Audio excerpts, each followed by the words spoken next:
Hai semua, ketemu lagi sama aku Luna. Selamat datang di channel Ngomongin Uang. Apa sih yang kamu bayangin kalau aku nyebut negara Korea Selatan? Buat kalangan penikmat drama Korea, negara ini mungkin dibayangin kayak negeri dongeng yang penuh sama cowok-cowok romantis, perhatian, rela berkorban, ganteng.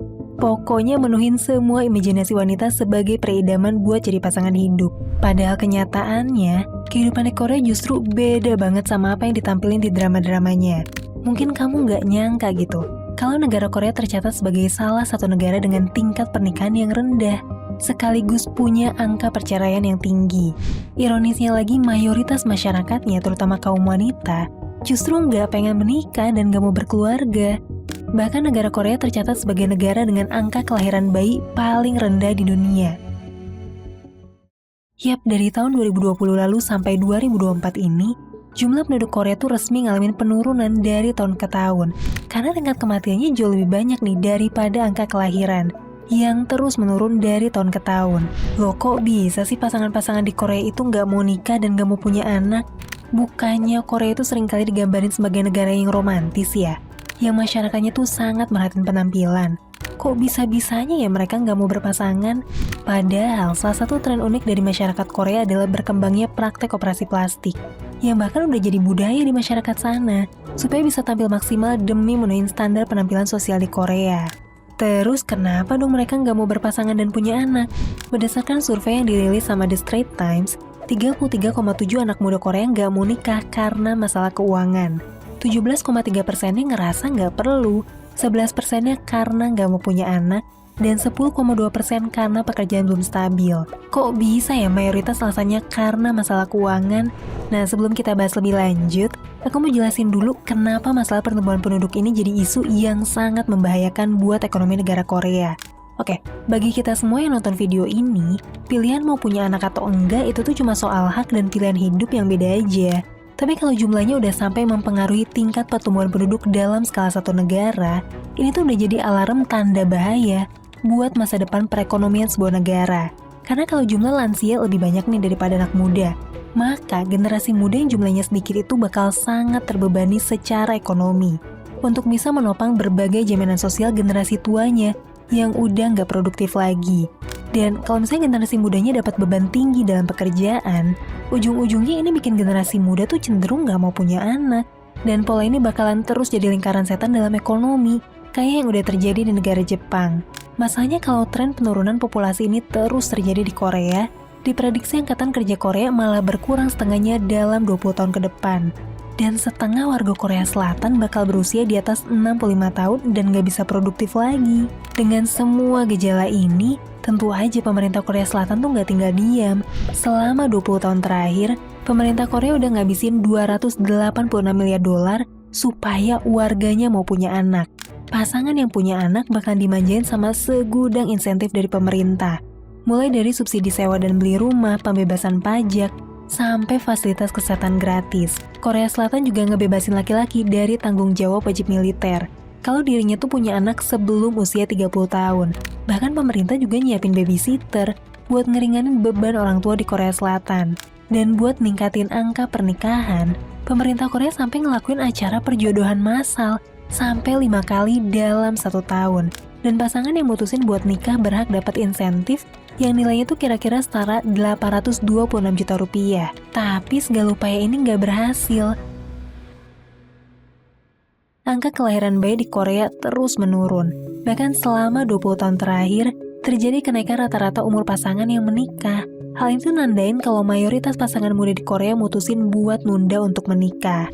Di sisi lain, banyak yang berpendapat kalau upaya pemerintah Korea selama ini sebetulnya nggak tepat sasaran pada akar masalah utamanya, yaitu masalah kestabilan kerja, penghasilan, dan juga kesetaraan kesempatan dalam berkarir, di mana masyarakat Korea bisa jadi bukan nggak pengen berkeluarga karena pilihan gaya hidup, melainkan terpaksa karena tuntutan lingkungan terutama tekanan dunia kerja. Sekarang yuk kita lihat sisi ekonomi Korea. Gimana sih gambaran ekonomi Korea? Sampai-sampai masyarakatnya ngerasa tekanan dunia kerjanya begitu tinggi. Nah, buat kamu yang belum tahu, kekuatan ekonomi negara Korea ini sangat bergantung sama sekelompok keluarga konglomerasi yang dapat julukan tersendiri di Korea, yaitu chaebol. Yap, chaebol ini adalah istilah di Korea yang mengacu pada keluarga konglomerat yang punya kerajaan bisnis raksasa. Dan biasanya tuh punya pengaruh politik yang kuat juga di Korea. Beberapa contohnya tuh kayak The Lee family yang punya Samsung, Kus family yang punya LG, Chase family yang punya SK Group, Shin's family yang punya Lotte Group, terus ada juga Chung's family yang punya Hyundai, dan masih banyak cebol-cebol lainnya. Bisa dibilang kekuatan ekonomi negara Korea tuh sangat bergantung sama sekelompok konglomerasi keluarga ini, di mana mereka bahkan punya pengaruh yang kuat secara politik. Menurut buku Republic of Chaebol karya Park Sang-in, konglomerasi cebol di Korea tuh berkontribusi sebesar 70% dari ekonomi negara Korea. Hal ini juga bisa dilihat dari market cap seluruh saham-saham yang dimiliki para cebol ini, sangat dominan menguasain perdagangan di bursa saham Korea. Nah masalahnya, dominasi cebol ini justru bikin ekonomi Korea terlalu dikuasain sekelompok keluarga konglomerat doang, di mana para pengusaha menengah dan pengusaha kecil di Korea yang notabene nyerap paling banyak tenaga kerja, jadi nggak punya ruang gerak lagi dan susah banget buat berkembang. Kenapa nggak punya ruang gerak? Karena pada dasarnya keluarga cebol ngontrol terlalu banyak sektor industri di Korea. Gak cuma di sisi teknologi, tapi juga manufaktur, otomotif, retail, sampai pertanian. Jadi bisnis apapun yang dibikin sama kalangan masyarakat menengah, pada akhirnya tuh nggak mampu bersaing sama gurita bisnis yang udah dibangun sama para cebol ini. Apalagi cebol juga sangat deket gitu ya sama pemerintahan dan punya pengaruh kuat secara politik. Jadi banyak kebijakan pemerintah Korea yang pada akhirnya nguntungin para cebol aja. Misalnya tuh pada awal pembangunan Korea Selatan, pemerintah ngasih akses kredit murah ke para cebol lewat bank BUMN. Saat itu bunga komersial di pasar umum bisa 15-20%, tapi cebol dikasih bunga 5-7% aja. Selain itu mereka juga sering dapat keringanan syarat kredit. Selain itu pemerintah juga sering ngasih insentif buat industri strategis, kayak industri semikonduktor yang dimiliki sama para cebol. Bahkan belakangan ini pemerintah juga ngasih subsidi 19 miliar dolar Amerika terhadap industri yang dikuasai sama cebol. Hubungan pemerintah Korea dan para cebol ini udah terlalu mengakar kuat selama puluhan tahun. Dan dari kacamata perekonomian pasar bebas, hal ini sebetulnya mematikan banyak kesempatan buat para pengusaha baru dan juga para pekerja yang butuh industri persaingan yang sehat. Nah, semua ini pada akhirnya nimbulin masalah ekonomi lain, yaitu tingginya tingkat pengangguran di Korea, khususnya di kalangan muda. Loh kok bisa ya angka pengangguran tinggi di Korea? Apa masalahnya sih emang? Yang pertama, SDM Korea itu ngalamin kesenjangan antara jumlah tenaga kerja terampil sama ketersediaan lapangan kerja yang sanggup nyerap tenaga kerja tersebut. Bisa dibilang kalangan muda Korea itu berlomba-lomba dalam dunia akademis, sampai mereka tuh punya banyak banget SDM berpendidikan tinggi. Masalahnya, para SDM unggul ini nggak bisa terserap, soalnya ketersediaan lapangan kerja yang bergengsi buat mereka juga terbatas banget. Mayoritas golongan muda Korea ini pengen kerja di perusahaan konglomerasi, kayak Samsung, Hyundai, LG, dan lain-lain. Masalahnya buat bisa masuk ke perusahaan besar ini, persaingannya tuh ketat banget. Di sisi lain banyak anak muda yang gak tertarik juga gitu buat kerja di perusahaan kecil atau menengah.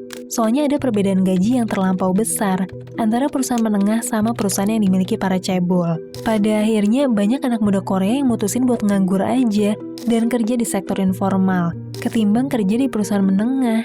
Mereka tuh juga cenderung gak terlalu termotivasi buat jadi pengusaha atau entrepreneur, karena ngerasa gak bisa bersaing sama perusahaan konglomerasi cebol yang udah monopoli semua industri di Korea.